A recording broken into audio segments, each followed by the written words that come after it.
नमस्कार, स्वागत है आप सभी का हिंदी साहित्य के इस ऑनलाइन लर्निंग प्लेटफॉर्म पे। दोस्तों, आज हम उपस्थित हैं हिंदी साहित्य के इतिहास के आदिकाल के प्रैक्टिस सेट 1 के साथ। इसमें हम लोग 25 अति महत्वपूर्ण प्रश्न देखेंगे। सिर्फ कहने के लिए 25 अति महत्वपूर्ण प्रश्न हैं, बल्कि हम जब चारों एमसीक्यू को उसके अलग अलग तरीके से देखेंगे तो ये कहीं न कहीं 100 प्रश्न के करीब करीब पहुँचता हुआ दिखाई देगा। अच्छा, बात यह है कि इसे कौन लोग देख सकते हैं। जो आदिकाल पढ़ लिए हैं वो देखें, या फिर जो आदिकाल न पढ़े हैं वो देखें। दोस्तों, अगर आप आदिकाल को पढ़ लिए हैं तो आप इसलिए इस एमसीक्यू को देखिए कि आपसे कितना प्रश्न बन रहा है। अगर आप पढ़े हैं तो आप गलती कहाँ कर रहे हैं, प्रश्न बन रहा है कि नहीं बन रहा है। अगर आप नहीं पढ़े हैं तो भी इस एमसीक्यू को देखिए, क्योंकि आपको ये पता चलेगा कि प्रीवियस ईयर में कैसे प्रश्न पूछे जाते हैं। अगर आपने आदिकाल को पढ़ लिया है तो तब तो आप ये देखेंगे कि हमसे प्रश्न बन रहा है कि नहीं बन रहा है। अगर आप नहीं पढ़े हैं तो आप ये देखकर ये अंदाज़ा लगा सकते हैं कि प्रश्न कैसे और कहाँ से पूछा जा रहा है, कि हम जब पढ़ते समय उसे जब आप टकराएंगे तो आपको समझ में आएगा कि हाँ, यहीं से प्रश्न पूछा जाता है प्रीवियस ईयर में। तो आप उस तरीके से पढ़ेंगे तो आपका पढ़ने का तरीका थोड़ा सा डेवलप होगा। आइए इस क्लास को हम लोग स्टार्ट करते हैं। प्रश्न नंबर 1 की तरफ चलते हैं। किस ग्रंथ में राधा कृष्ण के प्रेम का अनूठा वर्णन है? मृगावती, पदावली, पद्मावत, मधुमालती। दोस्तों, पदावली में राधा कृष्ण प्रेम का अनूठा वर्णन है, अर्थात ऑप्शन नंबर बी सही आंसर है। पदावली विद्यापति की मैथिली में रचना की है। इसका विद्यापति ने पदावली की रचना मैथिली में की थी। मृगावती की रचना कुतुबन ने किया है। पद्मावत की रचना मलिक मोहम्मद जैसी और मधुमालती की रचना मंझन द्वारा किया गया है। आगे चलते हैं क्वेश्चन नंबर 2 के तरफ। बीसल देवरासो की नायिका का नाम उल्लेख कीजिए। बीसल देवरासो का नायिका का नाम उल्लेख कीजिए। तो इसका है Rajmati. Option number B is the right answer. दोस्तों, प्रश्न ए सी बी डी हो गया है, टाइपिंग में थोड़ा सा मिस्टेक है, आप लोग इसे देख लीजिए। तो इसका राजमती जो है इसका सही आंसर है, राजमती। इसके बाद चलते हैं हम लोग क्वेश्चन नंबर 3 के तरफ कि चार्यापद के रचयिता कौन है? चार्यापद के रचयिता option number A Sarahapa, B Sabarapa, C Luipa और डी कुकुरपा। दोस्तों, चार्यापद के रचयिता सबरपा हैं। सबरपा चार्यापद के रचयिता हैं। दोस्तों, चार्यापद एक प्रकार का गीत है जो सामान्यतः अनुष्ठानों के समय गाया जाता है। चार्यापद संध्या भाषा के दृष्टिकूट में लिखा गया है, जिनके दूहरे अर्थ होते हैं, जबकि दोहा कोश सरहपा द्वारा रचित ग्रंथ है। सरहपा द्वारा रचित ग्रंथ कौन सा है? तो सरहपा द्वारा रचित ग्रंथ है दोहा कोश। हम लोग आगे चलते हैं और देखते हैं क्वेश्चन नंबर 4 को। क्वेश्चन नंबर 4 है, जयचंद्र प्रकाश के रचनाकार कौन है?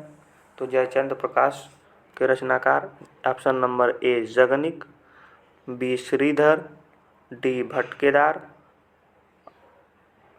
और डी है नरपति नाला।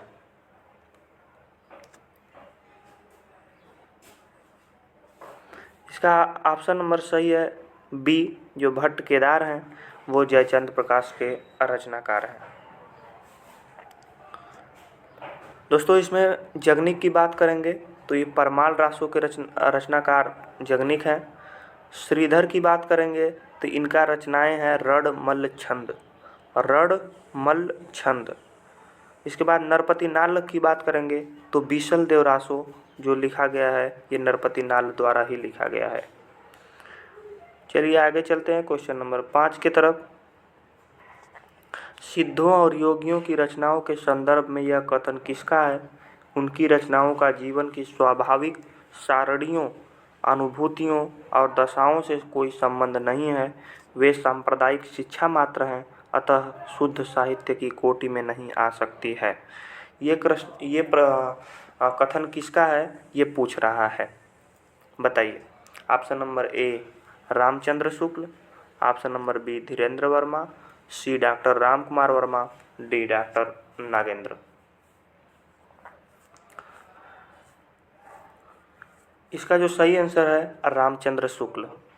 रामचंद्र शुक्ल ने कहा है कि सिद्धों और योगियों की रचनाओं जो है स्वाभाविक सारणियों, अनुभूतियों, दशाओं से कोई संबंध नहीं है, वे सांप्रदायिक शिक्षा मात्र है। यानी कि सिद्धों और योगियों की रचनाओं को उन्होंने साहित्य के कोटि से बाहर रख दिया है, यानी कि वे कहते हैं कि शुद्ध साहित्य के कोटि में नहीं आ सकता। चलिए हम लोग चलते हैं क्वेश्चन नंबर 6 की तरफ, और क्वेश्चन नंबर 6 है कि कुमारपाल प्रतिबोध किसकी रचना है। कुमारपाल प्रतिबोध किसकी रचना है। Option number A Somprabh Suri, option number B Hemchandra, option number C Sarangdhar, option number D Merutung. बताइए। इसका ऑप्शन नंबर ए सही है, सोमप्रभ सूरी ने कुमारपाल प्रतिबोध की रचना की है। कुमारपाल चरित जो है हेमचंद्र सूरी की रचना है। हमीर रासो जो है सारंगधर की रचना है, और प्रबंध चिंतामणि जो है मेरुतुंग की रचना है। प्रबंध चिंतामणि मेरुतुंग, हेमचंद्र कुमारपाल चरित्र, हमीर रासो सारंगधर। दोस्तों ये सब प्रश्न जो है PYQ में पूछा गया है। ये प्रश्न जो हम आप लोगों को बता रहे हैं, ये देखिए UP PSC GTC में पूछा गया है 2021 में, UGC नेट जून 2013 पेपर 3 में पूछा गया, UP PGT 2021 में पूछा गया है। तो ये सारे के सारे प्रश्न जो हम आपको करा रहे हैं, ये किसी न किसी एग्ज़ाम में जो है बार बार पूछे जाने वाले प्रश्न हैं। आप कितना कर पा रहे हैं इसको आप लोग काउंट कर सकते हैं। क्वेश्चन नंबर 7 की तरफ चलते हैं और देखते हैं कि संदेश राशक के लेखक हैं ए नरपति नालक, बी अब्दुल रहमान, सी चंद्र बरदाई, डी जगनिक। बताइए कि संदेश राशक के लेखक कौन है। तो संदेश राशक के लेखक हैं अब्दुल रहमान। अब्दुल रहमान संदेश राशक के एक धर्मेत्तर रास ग्रंथ है। ये क्या है? धर्मेत्तर रास ग्रंथ है। देसी भाषा में किसी मुसलमान द्वारा लिखित प्रथम काव्य ग्रंथ भी संदेश राशक को माना जाता है, याद रखिएगा। संदेश राशक एक खंड काव्य है जिसमें विक्रमपुर की एक वियोगिनी की विरह कथा का वर्णित है। दोस्तों बार बार प्रश्न पूछा जाता है, इसलिए हम इसे भी बताना उचित समझते हैं कि जो प्रश्न इस प्रश्न के माध्यम से बनाया जाता है। जैसे संदेश राशक आप लोगों को पता है, तो आप लोग दिमाग दौड़ाएंगे कि इससे कितना प्रश्न पूछा जा सकता है, और जितना भी प्रश्न पूछा जाता है या पूछा जा सकता है वो हम यहाँ पर बोल रहे हैं। आप उसे ध्यान से सुनने की कोशिश करिए। चलिए, अगर नरपति नाल की बात करेंगे तो इनका बिसल देव रासो नामक ग्रंथ की रचना इन्होंने किया है। अब्दुल रहमान हो गए। चंद्रबरदाई की बात करेंगे तो इन्होंने पृथ्वीराज रासो जो फेमस ग्रंथ है, नामक ग्रंथ है, उनकी रचना चंद्रबरदाई किए हैं। जगनिक की बात करेंगे तो इन्होंने परमाल रासो जो आलाखंड के रचनाकार जो है, ये जगनिक द्वारा किया गया है। चलिए क्वेश्चन नंबर 8 की तरफ चलते हैं और देखते हैं क्वेश्चन नंबर 8 में क्या पूछ रहा है। विद्यापति की पदावली मैथिली हिंदी में रचित होने पर भी निम्नलिखित में से किससे प्रभावित है, ये पूछ रहे हैं। बताइए। Option number A Bangla, B Bihari, C Bihari, B Marathi, D Oriya. Option थोड़ा ऊपर नीचे हो गया है तो इसे आप लोग मैनेज करिएगा। बताइए। तो इसका option number A is the right answer Bangla भाषा। यानी कि विद्यापति की पदावली मैथिली हिंदी में रचित होने पर भी बांग्ला भाषा से प्रभावित है। अगर विद्यापति की बात करेंगे तो विद्यापति शैव संप्रदाय के कवि थे। भाषा की दृष्टि से विद्यापति द्वारा बहुत रचित ग्रंथ हैं। जिसमें संस्कृत की बात करेंगे तो संस्कृत में इन्होंने शैव सर्वस्व सार, गंगा वाक्यावली, भू परिक्रमा, दान वाक्यावली, लिखनावली, विभाग सार, दुर्गा भक्त तरंगड़ी, ये सारे रचनाकार इन्होंने संस्कृत में किया। मैथिली की बात करेंगे तो इन्होंने पदावली और गोरक्ष विजय मैथिली में रचना की। अवहट्ट की बात करेंगे तो कीर्तिलता और कीर्तिपता का 2 रचना इन्होंने अवहट्ट में किया। चलिए आगे बढ़ें। विद्यापति के बारे में अगर और जानना चाहते हैं, जैसे अच्छा, विद्यापति को जातीय कवि किसने कहा, आप लोग बताइए, कमेंट बॉक्स में बताइएगा कि बच्चन सिंह ने विद्यापति को जातीय कवि कहा है। हम खुद बता दे रहे हैं आप लोगों को। हजारी प्रसाद द्विवेदी ने विद्यापति को श्रृंगार रस के सिद्ध वाक कवि कहा है। विद्यापति बहुत इंपॉर्टेंट कवि हैं। विद्यापति कीर्तिलता की रचना भृग भृंगी संवाद के रूप में हुई है, ऐसा कहा जाता है। चलिए हम लोग चलते हैं आगे और देखते हैं कि प्रश्न नंबर 9 में क्या है। भला हुआ जो मारिया बहिड़ी हमारा कंतु, लज्जे जयम तू वयंसी अहु जय भग्या घर अंतु। यहाँ कहा जा रहा है कि भला हुआ जो मारिया बहिणी हमारा कंतु, मतलब कि भला हुआ, बढ़िया हुआ, जो मारिया जो मारा गया, बहिणी माने बहिनी, हमारा कंतु हमारा पति जो मारा गया, बहुत अच्छा हुआ। अगर वो भाग करके घर आता, जय भग्या घर अंतु, अगर भाग करके घर आता तो हम अपने वयंस ही अहु लज्जेयम, हम तब लज्जित होते। बढ़िया हुआ कि वो क्या हुआ, रणभूमि में मारा गया। यानी कि वीर काल की रचना है। ये किसके द्वारा जो है ये लिखा गया है, तो ये बताइए आप हमें। Option number A Sarangdhar, C Kandapa, B Somprabh Suri और डी हेमचंद्र। बताइए इस पंक्तियों के रचनाकार कौन है, ये बताइए हमें। तो इस पंक्तियों के रचनाकार जो है डी हेमचंद्र हैं। कौन है, हेमचंद्र। हेमचंद्र द्वारा ये लिखा गया है। हेमचंद्र की बात करेंगे अगर, तो ये गुजरात के सोलंकी राजा सिद्धराज जय सिंह और उनके भतीजे कुमारपाल के राज दरबार में रहते थे। हेमचंद्र प्रसिद्ध जैन आचार्य भी थे। इनके व्याकरण ग्रंथ का नाम सिद्ध हेमचंद्र शब्दा अनुशासन था। हेमचंद्र का यह व्याकरण सिद्ध हेम नाम से प्रसिद्ध हुआ। बार बार जो प्रश्न पूछा जाता है। चलिए आगे चलते हैं। अच्छा, सारंगधर की अगर बात करेंगे तो सारंगधर पद्धति संस्कृत भाषा में लिखा गया एक पद्यकोश है। क्या है, पद्यकोश है। सोमप्रभ सूरी की अगर बात करेंगे तो सोमप्रभ सूरी कुमारपाल प्रतिबोध नामक एक गद्य पद्यमय संस्कृत प्राकृत काव्य लिखा गया है।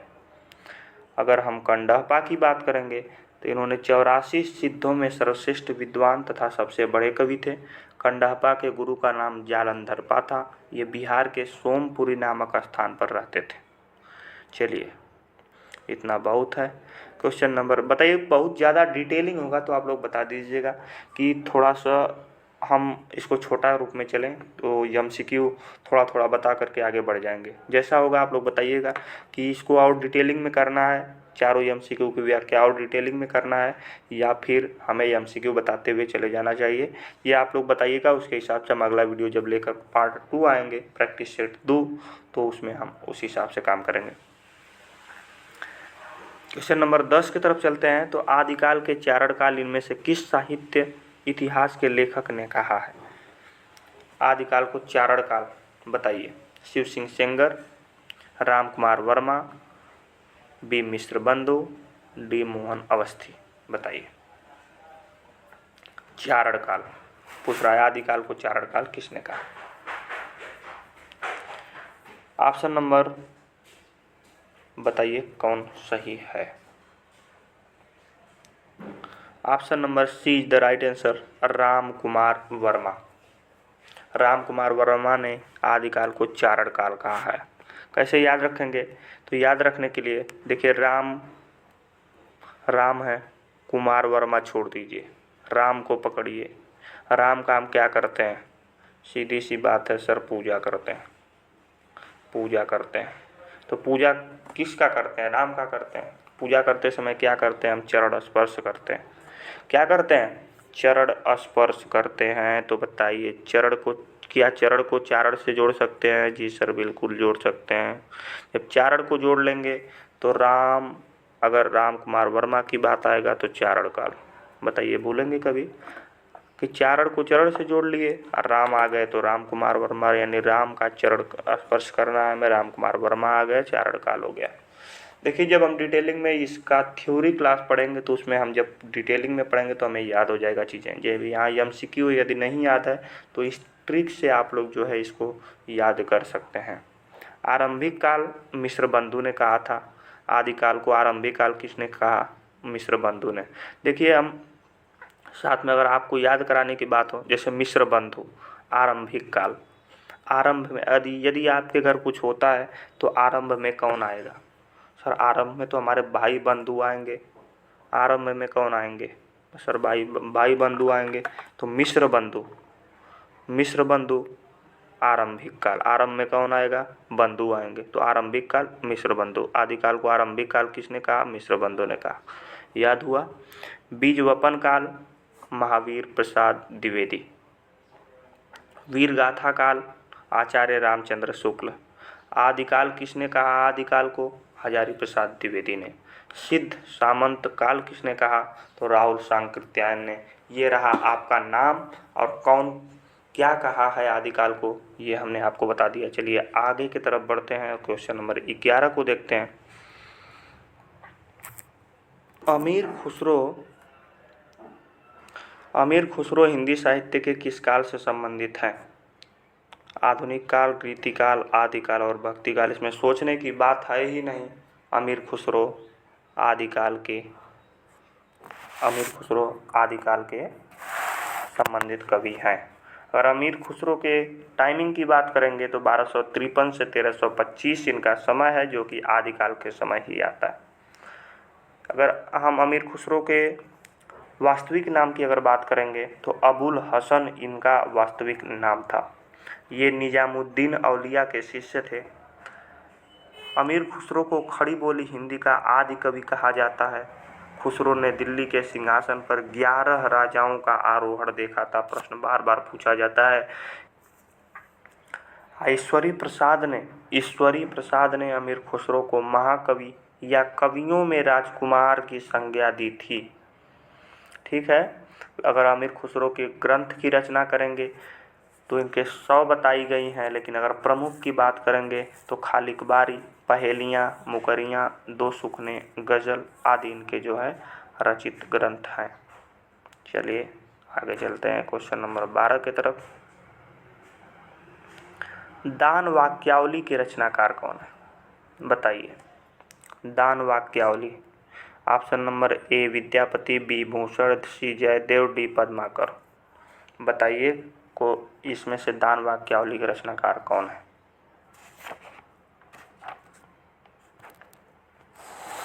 तो option number A is the right answer. Vidyapati दान वाक्यावली के रचनाकार है। जो विद्यापति की डिटेलिंग हम लोग आगे देखे थे, जिसमें विद्यापति के गुरु का नाम पंडित हरि मिश्र तथा ये बिहार प्रांत के दरभंगा जिले के विपसी नामक गांव में रहते थे। ठीक है।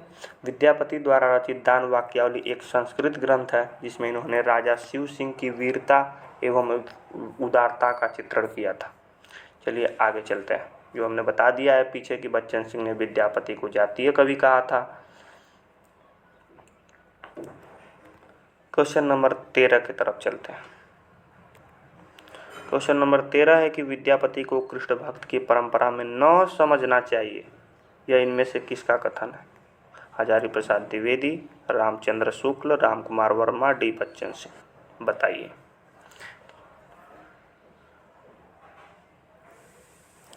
तो ये है रामचंद्र शुक्ल का कथन। रामचंद्र शुक्ल ने ये कहा था कि विद्यापति को कृष्ण भक्त की परंपरा में न समझना चाहिए।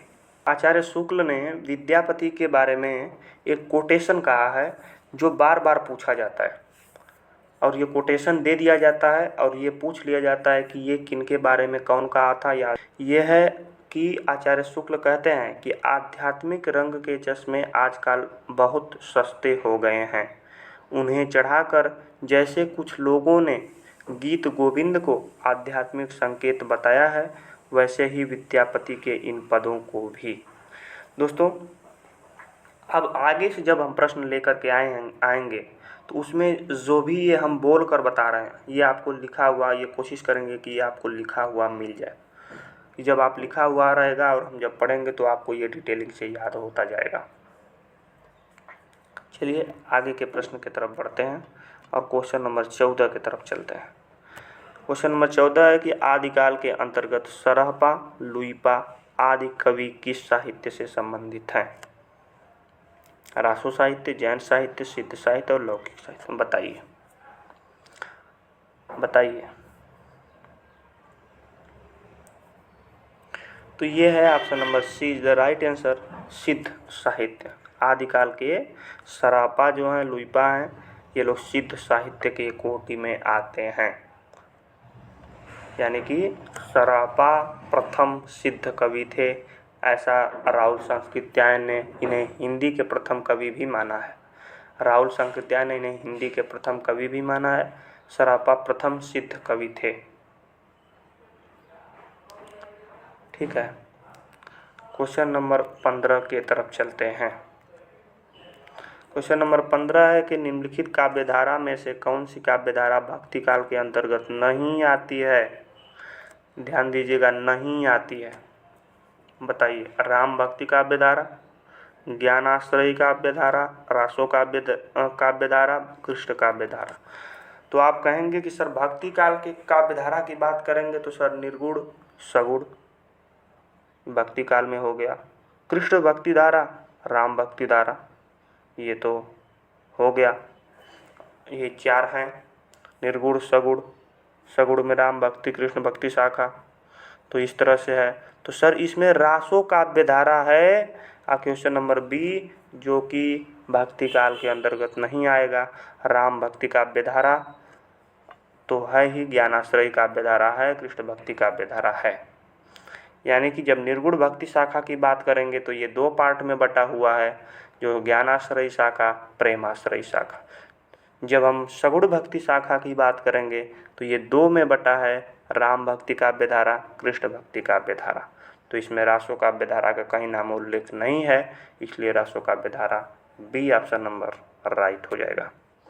क्वेश्चन नंबर 16 की तरफ चलते हैं और देखते हैं कि सिद्ध सामंत युग की कविताओं की सृष्टि आकाश में नहीं हुई, वे हमारे ठोस धरती की उपज है। यह कथन किसका है? बताइए आप लोग, बताइए आप लोग। ऑप्शन नंबर ए रामचंद्र शुक्ल, सी है मिश्र बंधु, बी है हजारी प्रसाद द्विवेदी, डी है राहुल सांकृत्यायन। आप लोग आंसर दीजिए। एक बात बताइए हमें इस प्रश्न में कि सिद्ध सामंत युग किसने कहा था? हम आगे बात कर चुके हैं। सिद्ध सामंत युग, आदिकाल को सिद्ध सामंत युग किसने कहा था? तो आप कहेंगे सर राहुल सांकृत्यायन। तो कहेंगे जब राहुल सांकृत्यायन, तो जब सिद्ध सामंत युग आया है तो ऐसे जब हमें लगाना होगा, नहीं पता में, तो राहुल सांकृत्यायन लगा देंगे, क्योंकि आचार्य प्रसाद द्विवेदी जब कोई कोटेशन कहेंगे तो वो आदिकाल कहेंगे। समझ रहे हैं? इस तरह से रामचंद्र शुक्ल जब कहेंगे तो वीरगाथा काल कहेंगे। तो इस तरह लगाना होगा तो हम राहुल सांकृत्यायन के साथ चले जाएंगे। इसका सही आंसर भी राहुल सांकृत्यायन है। राहुल सांकृत्यायन ने कहा कि सिद्ध सामंत युग की कविताओं की जो सृष्टि है आकाश में नहीं हुई है, वो हमारे देश की ठोस धरती की उपज है। चलिए हम आगे चलते हैं क्वेश्चन नंबर 17 की तरफ और देखते हैं कि जिस साहित्य में केवल धार्मिक उपदेश हो उससे वह साहित्य निश्चित रूप से भिन्न है। जिसमें धर्म भावना प्रेरक शक्ति के रूप में काम कर रही हो, धार्मिक साहित्य होने मात्र से कोई रचना साहित्यिक कोटि से अलग नहीं की जा सकती। यह कथन किसका है? बताइए बताइए। ये कह रहे हैं कि धार्मिक साहित्य होने मात्र से कोई रचना साहित्यिक कोटि से अलग नहीं की जा सकती। Option number A Hazari Prasad Dwivedi, Ram Kumar Varma, Ramchandra Shukla. Option number D the Mishra Bandhu. बताइए बताइए आप लोग। तो ये जो है हम हजारी प्रसाद द्विवेदी के साथ जाएंगे। जब आचार्य शुक्ल ने कहा था, जब हम लोग देखेंगे कहीं ना कहीं हजारी प्रसाद द्विवेदी और रामचंद्र शुक्ल का मत जो है आपस में मेल कहीं कहीं नहीं खाता है। तो यहाँ हजारी प्रसाद द्विवेदी जहाँ राम कुमार रामचंद्र शुक्ल जो बात कहेंगे उस बात को हजारी प्रसाद द्विवेदी कहीं न कहीं खंडित करते हुए नजर आएंगे। तो आचार्य रामचंद्र शुक्ल कहते हैं इसे धार्मिक साहित्य होने के कारण इसे साहित्यिक कोटि से अलग किया जा सकता है। तो ये कहते हैं कि धार्मिक साहित्य होने मात्र से ही कोई रचना साहित्य कोटि से अलग नहीं की जा सकती। तो ये हजारी प्रसाद द्विवेदी आचार्य रामचंद्र शुक्ल को खंडित करते हुए नजर आ रहे हैं। चलिए क्वेश्चन नंबर 18 की तरफ चलते हैं और देखते हैं। इस संबंध में इसके अतिरिक्त और कुछ कहने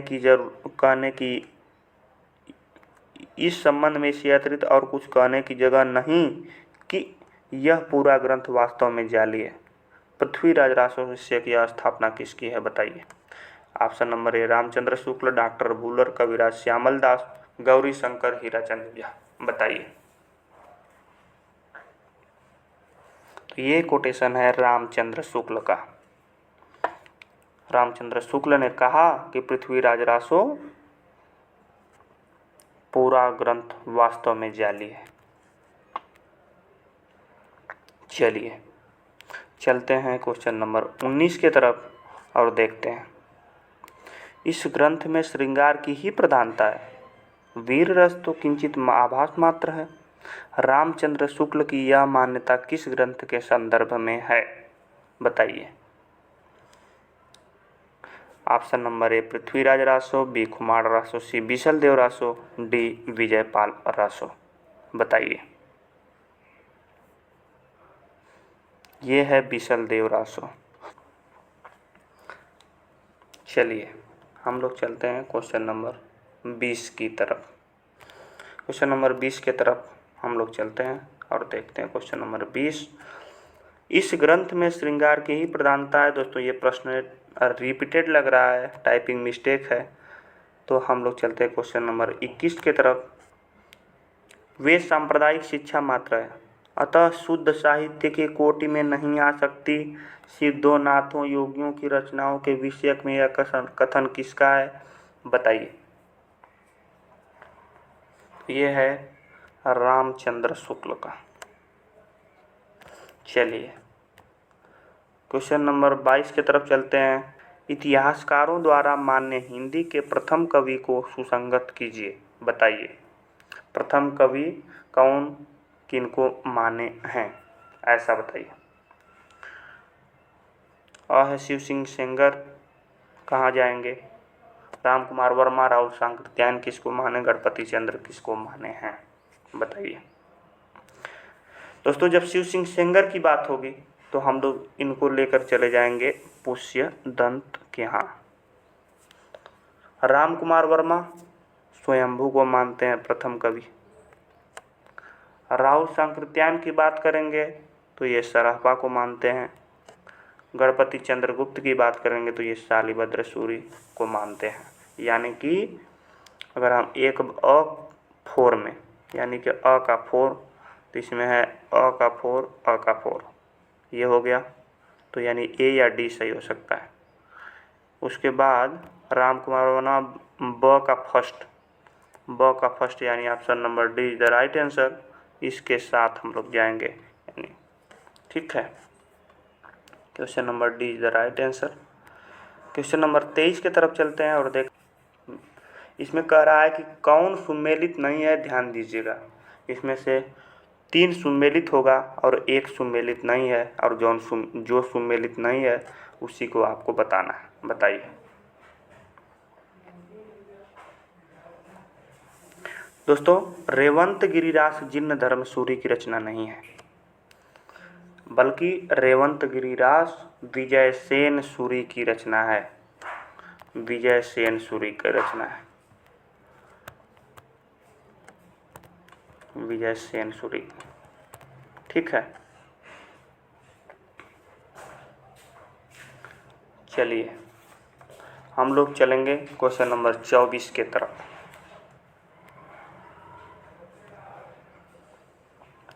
सरहपा से संबंधित कौन सा तथ्य सही नहीं है। वे सिद्ध साहित्य के प्रारंभकर्ता थे। दोहा कोश उनकी प्रसिद्ध रचना है। उनकी भाषा सर्वत्र सीधी सरल मानी जाती है। उन्होंने अंत साधना पर जोर देते हुए पंडितों को फटकार लगाई। बताइए, सरापा से संबंधित कौन सा कथन सत्य नहीं है? दोस्तों, इसका सी इज द राइट आंसर हो जाएगा। उनकी भाषा सर्वत्र सीधी और सरल नहीं मानी जाती थी। उनकी भाषा कठिन थी। चलिए क्वेश्चन नंबर 25 की तरफ चलते हैं और देखते हैं क्वेश्चन नंबर 25।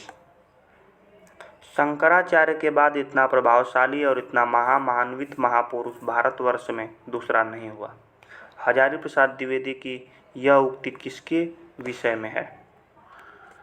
अ सरहपा, बी गोरखनाथ, सी रामानंद, डी तुलसीदास। बताइए आप लोग। तो ये गोरखनाथ के संबंध में ये कहा गया है। गोरखनाथ के संबंध में दोस्तों, डॉक्टर हजारी प्रसाद द्विवेदी ने गोरखनाथ के 28 ग्रंथों का उल्लेख किया है। चलिए, क्वेश्चन नंबर 25। धन्यवाद। ये जो है हमारा आज का क्लास समाप्त होता है। आपने यह नोट्स पूरा पढ़ा। हमें उम्मीद है कि यह आपके लिए उपयोगी सिद्ध होगी। यदि यह क्लास आपको अच्छी लगी हो तो हमारे चैनल को लाइक, शेयर और सब्सक्राइब करना ना भूलें। जुड़े रहिए ताकि आपको ऐसे ही महत्वपूर्ण नोट्स वीडियो मिलता रहे। धन्यवाद।